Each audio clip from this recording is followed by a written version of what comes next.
Hello Brigadiers and Brigadettes, this is your captain speaking. Welcome to my channel, now let's jump into some hockey content. Well, holy cow, the Vegas Golden Knights have won 4 straight games against the Colorado Avalanche and have won the series 4-2. The Golden Knights will go on to play the underdog Montreal Canadiens, and the Avalanche will go on another year knowing that this team is really good, but they can't advance past the second round. Haven't done so since 2002. Before we start, please make sure to like and subscribe. Thank you so much. So what exactly went wrong for the Avalanche? And we're kind of going down the route where I just go with the narrative.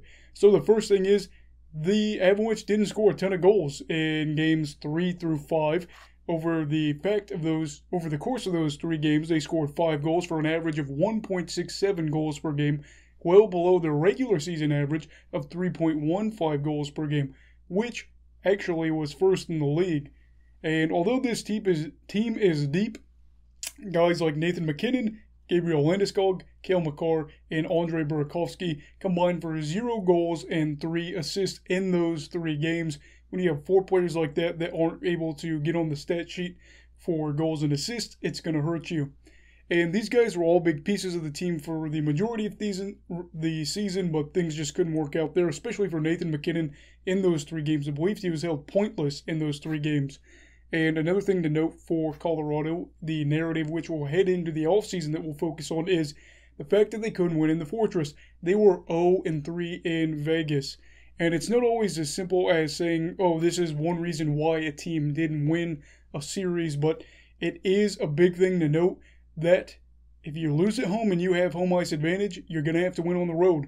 The Colorado Avalanche just couldn't get it to go. They couldn't win a single game in Vegas, which is part of the reason why they are headed into the offseason. Luckily for them, I don't think that's going to be a future problem, but that's for the offseason. We'll talk about that. Finally, a big story here. We'll talk about Mark Stone before we wrap it up, as he contributed on both ends of the ice. We know that Mark Stone is one of the best two-way players in the league. He contributed 3 points in 6 games, was all over the ice, had that good, smart heads-up play in Game 5 to score the OT winner for the Golden Knights, and just made life miserable for the Avalanche by blocking shots, getting takeaways, doing all the things we know Mark Stone does, and all the reasons why we love Mark Stone. He's a great two-way player.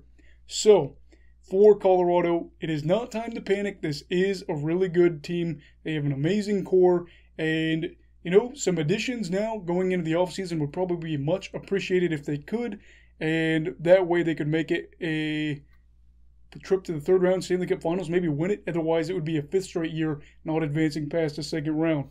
Now, for Vegas, they will be heading to the 3rd round of the playoffs for the 3rd time in 4 years as a franchise, are a heavy favorite to beat Montreal in the 3rd round. That's huge for them, and that would make it their 2nd Stanley Cup Finals appearance in franchise history. That is all for this video. Please, again, make sure to like and subscribe. Let me know what you thought of this series down below. Everybody stay safe, have a great day, and stay away from COVID, alright? Goodbye, Brigadiers and Brigadettes. This is your captain signing off. Have a great night.